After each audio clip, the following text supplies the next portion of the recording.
ရာသီပေါ်စည်းဆိုတာထိုးဖို့လိုသလား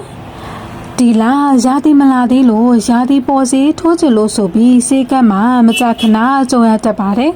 ပြောရမယ်ဆိုရင်ရာသီနဲ့ပတ်သက်ရင်အမျိုးသမီးတွေကအစွဲအလန်းကြီးပါတယ်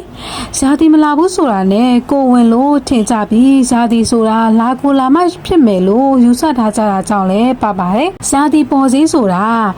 progesterone ကိုထိုးစေဒါမှမဟုတ်တောက်စေအနေနဲ့ပေးတာဖြစ်ပါတယ်။ဒါကို progesterone challenge test လို့ခေါ်ပါတယ်။ရာသီပေါ်စည်းအောင်သာမကပဲယောဂရှာဖွေဖို့ပါအသုံးပြုနိုင်ပါတယ်။ progesterone တောက်စေကို9ရက်10ရက်စာဒါမှမဟုတ်အသားစေးတစ်လုံးထိုးပေးပြီး2ရက်ကနေတစ်ပတ်လောက်အကြာမှာရာသီလာသလိုသွေးဆင်းစေတာဖြစ်ပါတယ်။ဒီနည်းလမ်းကတာအုပ်မကြွေလို့ရာသီမလာတဲ့သူတွေတာအုပ်အိမ်ရေအိတ်တဲ့ယောဂစုရှိတဲ့သူတွေမှာဆိုရင်တော့အသုံးဝင်နိုင်ပါတယ်။တကယ်လို့ဆေးထိုးဆေးတောက်ပြီးတာတောင်သွေးမဆင်းဘူးဆိုရင်တော့ကိုယ်ဝင်ရှိနေတာအီစထရိုဂျင်နဲလွန်နေတာတိမ်နံရံမှာအမာရိုးရှိနေတာကြောင့်တိမ်နံရံမထူနိုင်တာမိမကိုလန်းကြောင့်မှာအမာရိုးရှိနေတာ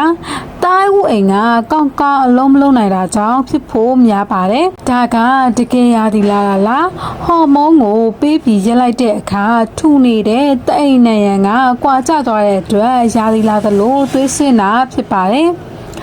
ရာသီလာကကြတော့ရာသီစုံဝန်းမှာဟော်မုန်းအပြောင်းလဲတွေဖြစ်တာဥကျွေးတာဥလေးမျိုးမအောင်တဲ့အခါရာသီသွေးဆင်းတာဖြစ်ပါတယ်သဘောတရားချင်းကအတူတူပဲဆိုပေမဲ့တဘာဝအတိုင်းရာသီလာရဲ့ဆေးပြီးရာသီလာတစ်ခိုင်းနိုင်ကတော့ကွာပါတယ်ကိုဝင်ရှိနေခဲ့ရင်ဘယ်လိုလုပ်မလဲရာသီပေါ်စည်းထိုးတဲ့အခါမျိုးသမီးတွေကကိုဝင်နဲ့နှစ်မျိုးတွေးကြပါတယ်ကိုဝင်ကိုထိခိုက်တာမလားကိုဝင်ပြတ်သွားမလားဆိုတာပါ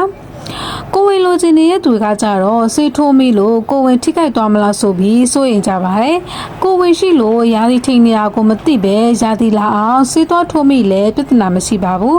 progesterone ကကိုဝင်ဆောင်ချိန်မှာထွက်တတ်တဲ့ဟော်မုန်းဖြစ်တာကြောင့်တတိသားကိုမထိခိုက်စေပါဘူးတချို့မျိုးသမီးတွေကကိုဝင်ပြတ်ကျခြင်းလို့ရာသီလာသွားရင်ကိုဝင်ပြတ်ကျသွားမယ်လို့ယူဆတာကြောင့်ရာသီပေါ်ဆေးလာထိုးကြပါတယ်ဒါကကိုဝင်အပေါ်မှာဘာအကျိုးသက်ရောက်မှုမှဖြစ်စေမှာမဟုတ်ပါဘူးကိုဝင်ပြက်စီလည်းမဟုတ်ပါဘူးဇာတိပေါ်စီမဖြစ်မနေထိုးဖို့လိုသလားဇာတိမလာရတဲ့အကြောင်းရင်းတွေကအများကြီးရှိပါတယ်အကြောင်းရင်းမမေရမရှိပဲတလတလေဇာတိမလာတာကဖြစ်တတ်ပါတယ်တကယ်လို့ကိုကလိန်ဆက်ဆံမှုရှိထားတယ်ရာသီမလာဘူးဆိုရင်တော့စစ်စစ်ကြည့်ပါကိုဝင်မရှိဘူးဆိုရင်စိတ်အေးတတနေပါရာသီထိန်ရတဲ့အကြောင်းရင်းများစုကစိတ်ဖိစီးမှုကြောင့်တာအုပ်မကြွေပဲရာသီမလာတာဖြစ်ပါတယ်စိတ်ဖိစီးတာတွေတတ်သွားရင်ပြန်လာပါလိမ့်မယ်နှစ်လစတိုက်မလာဘူးခဏခဏရာသီမမှန်တာမျိုးဖြစ်တယ်ဆိုရင်တော့တာဖွာမီရဲ့ဆရာဝန်နဲ့တိုင်ပင်ပြီးအကြောင်းရင်းကိုရှာဖွေပါဟော်မုန်းမမှန်လို့ဆိုရင်တော့ဟော်မုန်းထိန်းညှိစေတွေပေးပါလိမ့်မယ်တလလောက်ရာသီမလာတာနဲ့ရာသီပေါ်စေထိုးစရာမလိုပါရာသီသွေးကသွေးပုတ်တွေမဟုတ်တာကြောင့်တလလောက်မလာလဲကိစ္စမရှိပါ